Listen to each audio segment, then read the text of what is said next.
चलिए तो अब बात कर लेते हैं मध्य प्रदेश की मोहन सरकार की, जहां पर मध्य प्रदेश की मोहन कैबिनेट ने सरकारी नौकरियों में महिलाओं को 35% आरक्षण देने का फैसला किया है। जी हां, इस फैसले से यह साफ हो चुका है कि बीजेपी महिला वोटर्स पर अपनी पकड़ कमजोर नहीं होने देना चाहती है और अगले महीने में संभावित बीजेपी के संगठन चुनाव में महिला नेत्रियां मंडल अध्यक्ष, जिला अध्यक्ष के चुनाव में दावेदारी जरूर करेंगी। 21 नवंबर को दिल्ली में बीजेपी के संगठन चुनाव को लेकर बैठक होगी और इस बैठक में मध्य प्रदेश के चुनाव अधिकारी विवेक शैजवलकर, सह चुनाव अधिकारी रजनीश अग्रवाल, जीतू जिराती, अर्चना चिटनिस और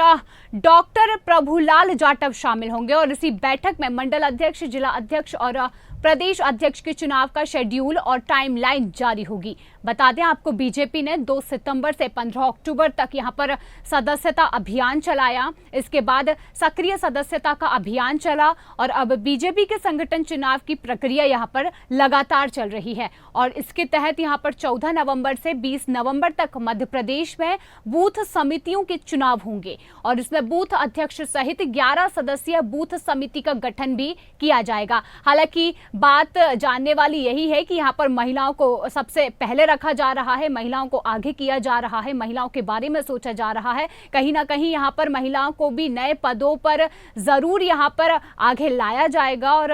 35% आरक्षण देना एक बड़ी बात यहाँ पर मानी जा रही है।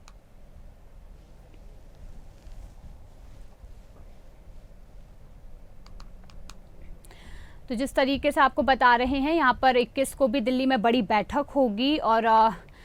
चलिए तो इसमें अधिक जानकारी के लिए हम चलते हैं न्यूज़ रूम से। हमारे साथ जुड़े हैं पॉलिटिकल एडिटर ब्रजेश जैन। तो हम जानना चाहेंगे, जो मोहन कैबिनेट ने सरकारी नौकरियों में महिलाओं को यहाँ पर 35% आरक्षण देने की बात कही है, महिलाओं को यहाँ पर आगे किया जा रहा है, कहीं ना कहीं हर एक मुद्दे पर यहाँ पर महिलाओं को सबसे पहले रखा जा रहा है। तो महिलाओं के लिए यहाँ पर प्रथम प्राथमिकता देना क्या कुछ यहाँ पर दर्शाता है?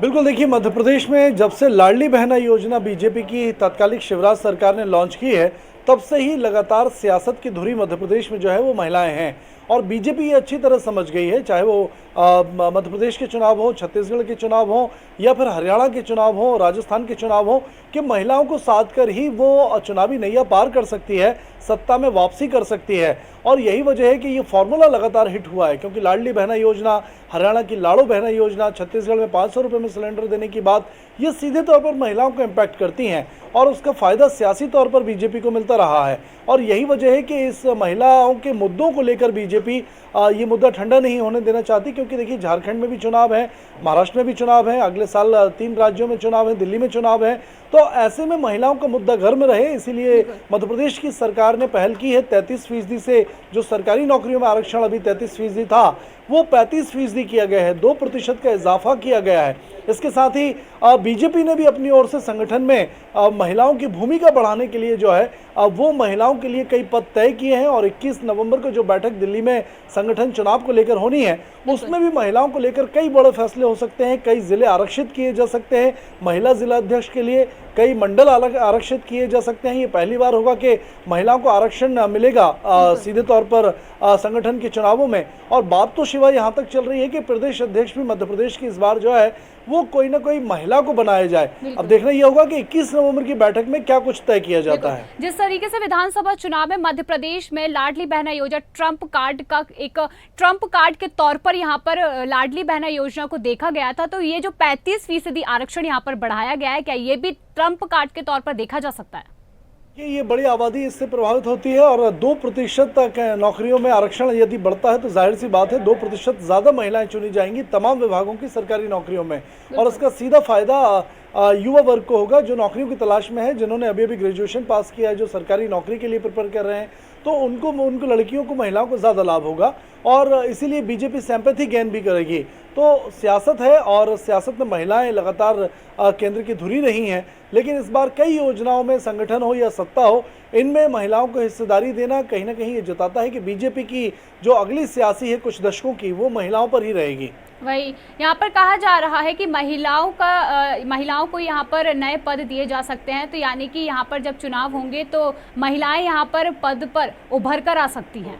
बिल्कुल, देखिए, बीजेपी में संगठन चुनाव चल रहे हैं और अभी जो है नवंबर से लेकर जनवरी तक चुनाव होंगे, जिसमें सबसे पहले नीचे की बॉडी यानी बूथ समितियों के चुनाव होंगे, उसके बाद मंडलों के चुनाव होंगे, उसके बाद जिलों के चुनाव होंगे, फिर प्रदेश के और फिर राष्ट्रीय स्तर पर चुनाव होंगे, जहां राष्ट्रीय कार्यकारिणी जो है वो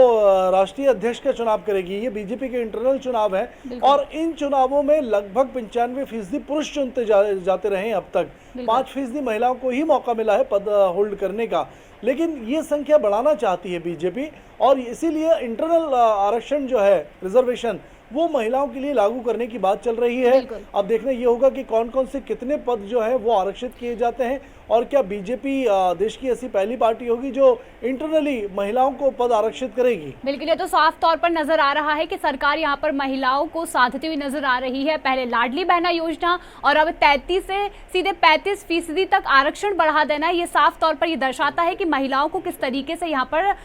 एक निशान या फिर यूं कहे कि उन पर ज्यादा ध्यान दिया जा रहा है। धन्यवाद ब्रजेश जी इस खास तमाम जानकारी के लिए। तो आपको बता दें यहाँ पर बैठक के जरिए जो यहाँ पर खास बातचीत हुई, जिसमें ये महिलाओं के लिए अहम फैसले लिए गए और 35% तक आरक्षण बढ़ा देना ये मामूली बात नहीं होगी, क्योंकि इस फैसले से ये साफ हो चुका है कि बीजेपी महिला वोटर्स पर अपनी पकड़ कमजोर नहीं होने देना चाहती है और कहीं ना कहीं महिलाओं को यहाँ पर आगे रखा जा रहा है।